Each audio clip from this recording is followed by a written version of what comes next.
Are you ready to learn how to become a digital nomad even if you're a beginner? In this video, I'm going to walk you through my own personal advice as someone who has been kind of a digital nomad in the last 13 years already of how to be able to get started and what that lifestyle might look like for you. Now, if you have not seen yet, I have traveled through Europe basically for the last month. I'm now back home to my base and I've really gotten excited talking about how to get started for yourself if you want to become a digital nomad, since I've also gotten a lot of questions about it. Now, the first thing you want to do is you want to set your lifestyle and your goals. So, for example, for myself, I know that when I want to be traveling, when I want to be in that digital nomad life, I have a certain schedule that I like to follow, which is mostly working early in the mornings till kind of early in the afternoon, and then being able to run around in the afternoon, and then maybe working in the evening, or maybe probably not, usually not, because I'll be too exhausted after running around. But that's kind of the lifestyle that I want, and I try to do this at least once a year where I travel somewhere for a longer period of time, but most of the time I do have a base. Now that's the lifestyle for me, and I know, and I've met so many people who don't even have a base. They've just kind of been shipping their bags from one place towards where their final destination is at the moment. So whatever that looks like for you is you want to try to find and explore and find people that you see their lifestyle of them being a digital nomad and you wanting to follow that. For me, the base just makes a lot of sense just because I'm very family centered and I want to be there for my family when they need me to. And also, to be honest, I'm a little bit of a homebody. I like having the space that I do. I love being surrounded by my books. I missed them while I was traveling. I like kind of the familiarity of where I'm at, the resources that I'm getting, so on and so forth. So that's me. Again, different people will have different lifestyles. And you also want to set your goal. Is being a digital nomad something that you want to do for the next 2 years, 5 years, maybe the rest of your life? Whatever that looks like, and kind of also keep in mind that that might change. Like, I thought I would want to do digital nomad lifestyle full time. Turns out not really for me. So just kind of setting yourself with the lifestyle and the goal that you want helps give you a foundation as you get started into this journey. Next is, of course, getting hired remotely. Now, if you already have a job where you can do remotely, you can skip this step. But if you are still in the beginning stages, you're trying to figure out what that looks like, is of course, you want to start looking at what are the current remote work that is available. And to be honest, most jobs can be done remotely. Like, if I had to start again, I would probably start my own content marketing agency, starting off with being one of the writers, and then all of a sudden getting to the point where I'm just managing people.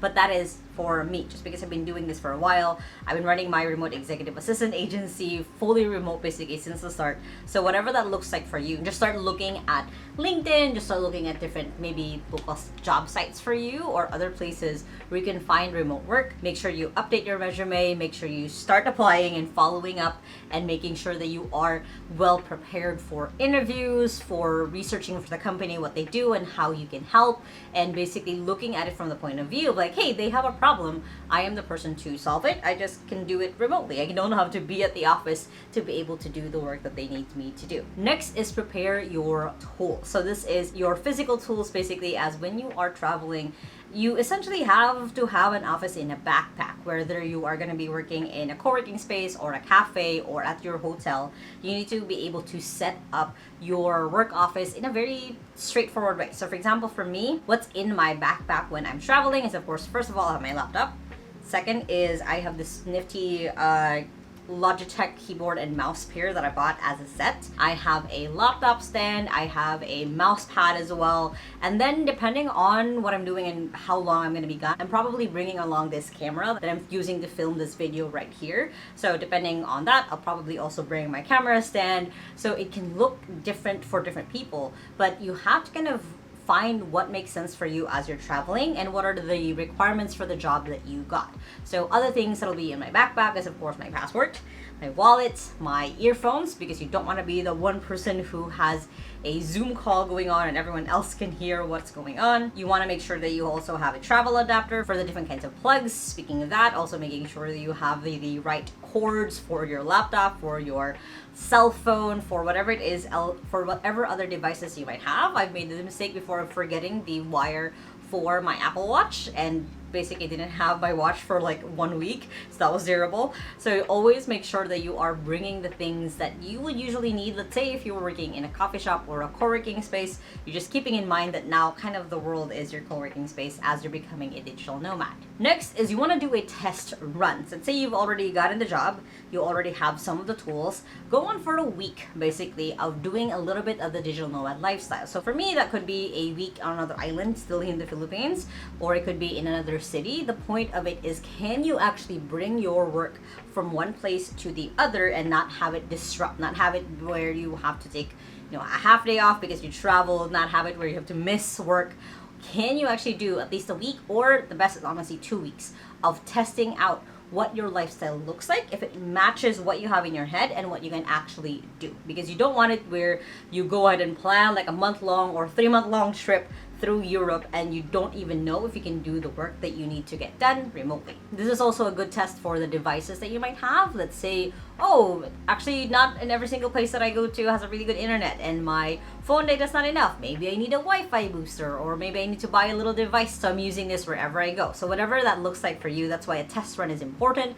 I recommend doing it at least 2 or 3 times before you commit into a month-long trip, because again, you want to smooth out anything else that might be missing, a tool that you might need, or kind of a mindset shift that you also would need to be able to still cope having your work get done, and as well as being able to be working in another place. Next is, as you're getting used to this, you want to start planning out your lifestyle. Is how do you want to be able to be kind of living your life working anywhere? Do you want it to where, for example, for me, I do like traveling more in the afternoon. It's not too warm anymore. There's not going to be a lot of people out. So that's when I like to travel, is the afternoon.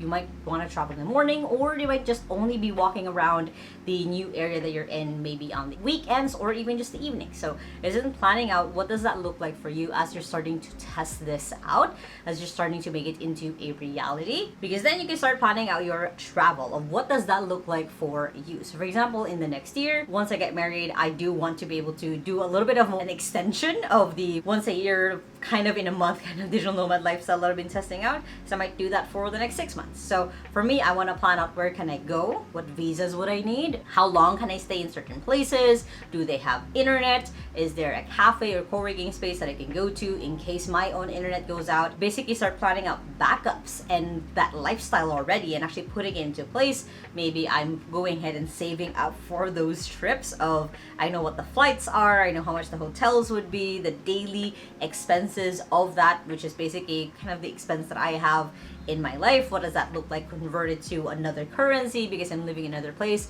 so on and so forth. What does that look like for you? That's what it basically means to start planning out your travel. Next is you want to make sure that you find your community, and this is something that I have fallen in love with as I traveled through Bansko, Bulgaria, is they have a really big nomad community that I have been able to be adopted into other nomad communities. And if you guys are interested, there is the Siargao Nomad community here in the Philippines. I'm going to be speaking in one of their events this coming November. You guys can check out the description of that below, but basically if you guys use my code, you get 30% off. But essentially the importance of finding a community is you find people who are on that same journey as you, and they are able to explore the same things as you. Like for me, finding my community when I was in Bansko got me to Greece, because we found out that it was only a 2-hour van ride going from Bulgaria to Greece for a day. We left in the morning, we got back to Bulgaria by evening. That was because I found a community for myself. And that's kind of the fun thing, is